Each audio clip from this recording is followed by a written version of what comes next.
Hi, my name is Aya. I'm Lebanese. I'm 23 years old.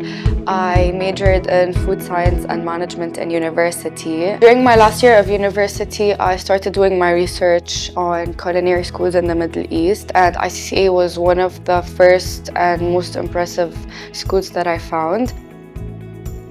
Ever since I was a kid, I've been in the kitchen with my mom and my grandma. I love to watch what they're doing, what they're cooking, what they're baking.